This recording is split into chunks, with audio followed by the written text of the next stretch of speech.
had the joy and privilege of reading Tamara's book, and she's been very busy, so I'm so glad that she is actually here on our show. So over to you. She has a wonderful presentation.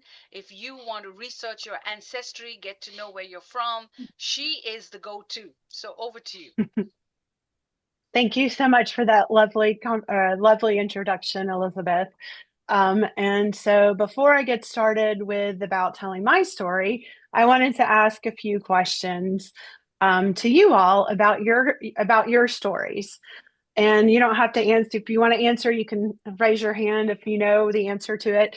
I would ask yourself, do you know the names of your four grandparents and where they were born? How many of you have photographs of these four grandparents or of your eight great grandparents? Do you know the names of your eight great grandparents and or even your second great grandparents? This knowledge, knowing your grandparents' names, your great grandparents, it gives you a lot of knowledge. And you never know what pieces of your family story are waiting to be discovered. And today I'm going to share with you how one century old diary led me to a journey of discovery, not only about my grandmother's past, but my own identity. And I'm going to share my screen right now because I have a slide presentation for you. So just give me 1 second to figure this out. Oh, there we go. Okay, so I think everybody can see it. So, one diary, one girl, one book. This is the name of my book, Last Ship to Freedom. And here it is in the flesh right here. And this presentation is how researching your family can deepen your sense of identity. And just a little bit about me. I'm a genealogist, an author, a speaker, and a storyteller with more than 25 years of experience. I have both biology and occupational therapy degrees. And today I help people move beyond the names and dates of their family trees to discover the stories that shape who we are today. So, every family history journey starts with curiosity. Have you ever wondered why your ancestors made certain decisions? Why they left a county or a country? Why did they leave their country and come to the United States? What struggles did they face? With me, it started with one question. What was life like for my grandmother living aboard a steamship in the Black Sea for 18 months as she fled the former Russian Empire in 1920? A simple translation COVID project eventually became a published book. And as you can see, I have a photo of the diaries that my grandmother wrote. She wrote 5 diaries from 100 years ago, starting in 1921, but her story starts in 1920. Here's my mom who translated the diaries for me, and she's holding all the diaries. Here I am holding my book. This was in her house right before I went to New York City to have my book displayed on Times Square. And this was kind of a last minute idea to do this picture. And I had just gotten my hair done. So I put the picture everywhere now. And then this is just a picture of during COVID, just to give you a visual of how I would come visit my parents and we would go grocery shopping for them. That's my son right there. And I would rummage through her house and look to find any clues, any memorabilia. But my project it all started with these century old diaries right here. So weird, how do you start with something like this? You start with what you know. Genealogy does not start online. It starts at home. Gather whatever photos, letters, diaries, heirlooms, documents, stories, whatever you can find. Look in closets, attics, filing cabinets, photo albums. For me, it meant rediscovering my grandmother's diaries in my parents' house. Those diaries became the foundation of 5 years of research. And these are all the items that I used, that I had, and some other descendants had, that I started with when I began my research project. So this is just to give you a visual example of what things you could possibly find in your house that would give you clues on your ancestors' lives. So next, what did I do? I built a timeline. And creating a timeline helped me organize events and identify gaps in the story of my grandmother. I used a simple Excel spreadsheet. I tracked dates, locations, and events. And the gaps became research questions, and those questions led to discoveries. And it answered, where was her ship that she was living on for 18 months? Where was it, and when was it there? So this is just a rough outline of the timeline of where she was from January 1920 until June 5th, 1922, when she arrived at Ellis Island as a refugee, as an immigrant on the La Savoie steamship, which is this one here, which is a different one, a different ship than she was in the Black Sea. And here I have pointed out all the different ports that she was on. She was actually 1 year in the Black Sea going from port to port. She was from Odessa, which is right here. She was born in 1909 in the former Russian Empire. And she just went back and forth. Her father worked on the steamship that she was living on. And so, because there was a lot of political turmoil, she lived with her family on the ship. So, this brings us to the next slide. So, then research beyond your family. So, as I started giving you a little historical background, to better understand your ancestors, you must understand the world around them. What's happening? What caused them to live on the ship in the first place? Live on a ship for 18 months. Like, why? We had no idea why. And as soon as I realized what was happening in the country, I realized that that was most likely why they got on the ship in the first place. The Bolsheviks, which are the future communists, had taken over all of Russia except for the Crimea.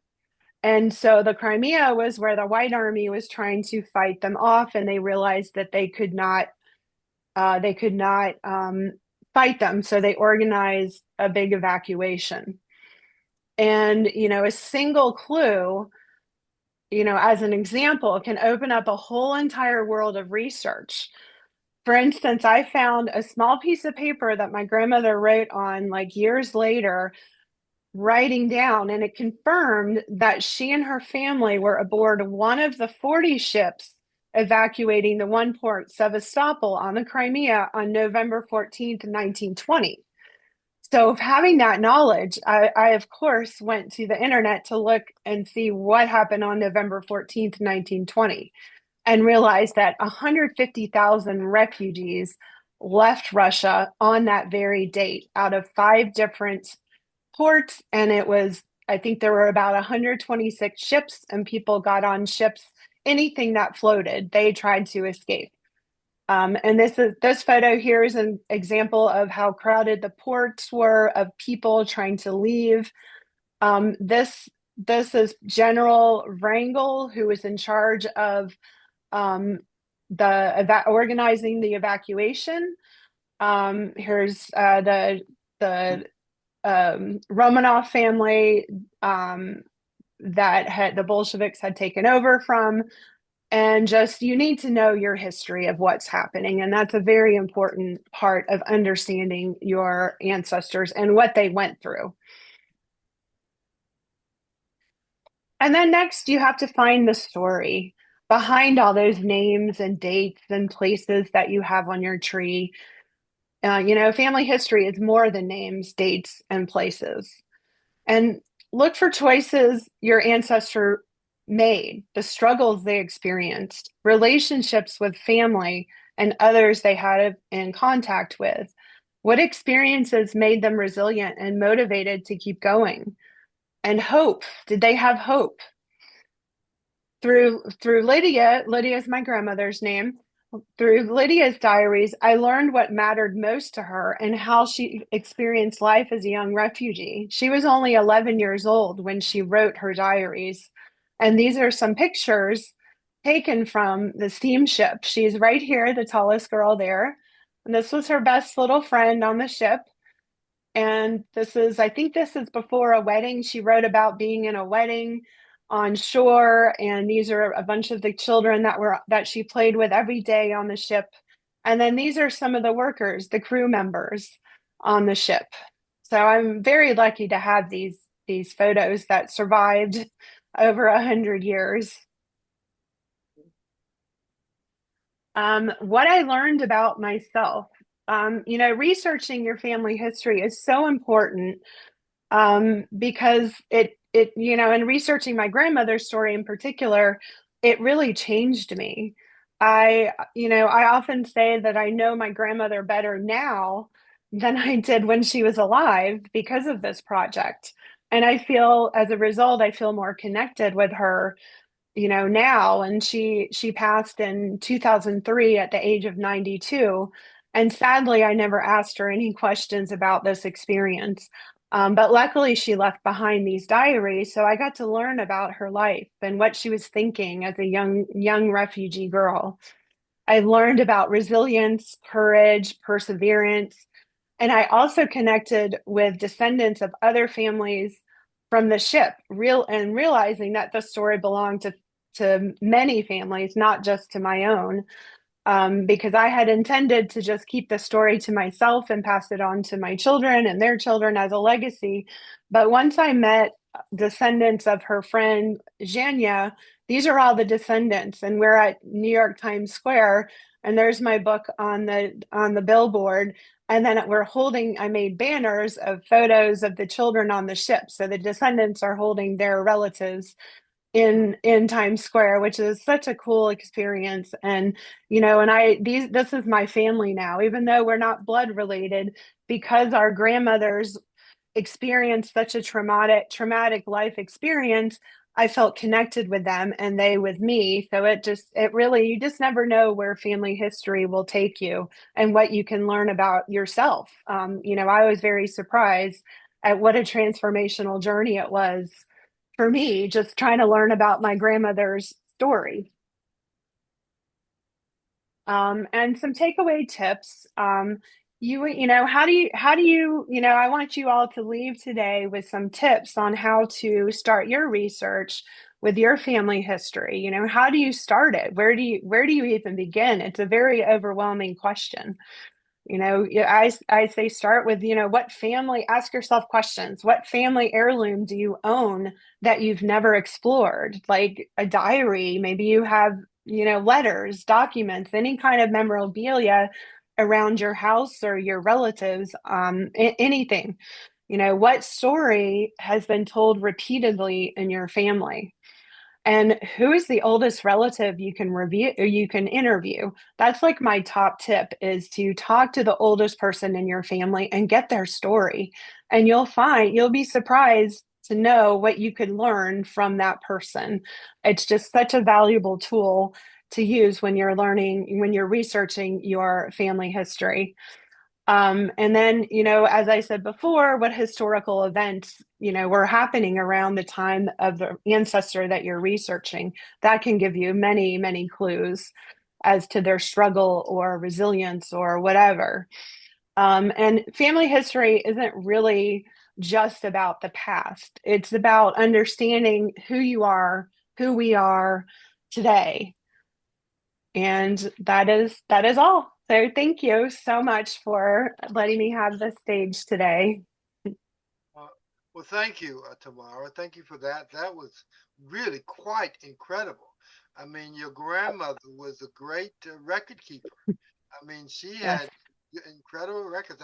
I'm looking at the pictures and I'm thinking about yes. what kind of recording she had. And I mean, I think to myself, and you asked a very poignant Mhm. question, was one, do you know your grandparents, their first name? Yes. And also, I would encourage you to say what their occupations were. Yes. Yes. That records, I mean, and even going forward, as you extend and pass this information on to your families and children, I mean, I'm phenomenal. I mean, I was sitting here thinking to myself, I know my all four grandparents. I know all four Yeah. grandparents, and Good. I know what the occupations were. And Good. I met one, two, three of them. The fourth, I was 4 years old when Yeah. my paternal grandfather passed away. Mm. So I attended the service and I remember it at 4, but I never talked to him. My other Yeah. grandparents I met, talked, and experienced life with them. And so that has power. You know how much It power does. that has? For you to know Yeah. who your grandparents were and what they did and what the experiences that they had and Hmm. overcame. Man, that is phenomenal. Hmm. That's Yeah. quite phenomenal. My grandfather, who was Mhm. pretty incredible, my maternal grandfather, he was, man, he had a very, very organized mind. And he was a thoughtful person. And so, consequently, his thoughtfulness has passed on to this generation Yes. over 75 to 80 years ago. And Hmm. when it says that you want your children's children to experience wealth and posterity, it was Yes. a part of his makeup. Phenomenal, phenomenal. Yes. And your grandmother, how she had a perception and a power and a strength. I Yeah. want the next sector of my life to be better than it was before, and what Mhm. she had to overcome to get Yeah. there. And if Yes. you don't know that about your heritage, you're missing Mhm. something. You don't know what your grandparents had to face and overcome to get to where Mhm. they are and to Mhm. get you where you are today. And so Mhm. don't throw that away. Yeah. Don't throw that away. It's priceless. It's quite Yes. priceless.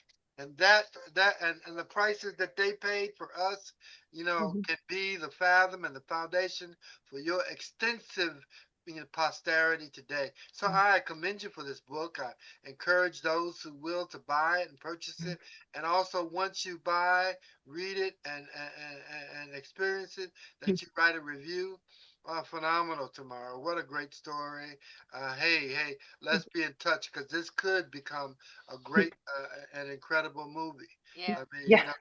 yeah. Yeah. So, All right. the record, and I commend you for your record keeping and Yeah. that. Yes. And I also want to encourage everybody who's listening, keep records. Keep Mhm. records. Yeah, and even like your mother had, looks like she had 5 history books or Yes. 5 books. Wow, Yes. wow, that's amazing. Yeah, that makes me want Yes. to think I need to start my journal today. Yes. Yeah. It's never too late. No. You have to keep a journal.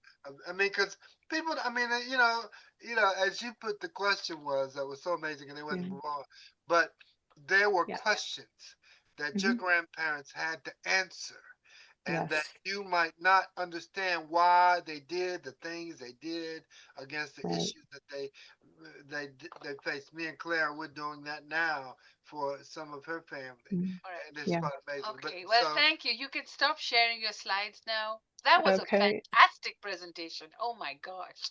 And the book is Thank you. absolutely fabulous too. So we want everybody to get the book, write her review, and we really, really enjoyed this presentation.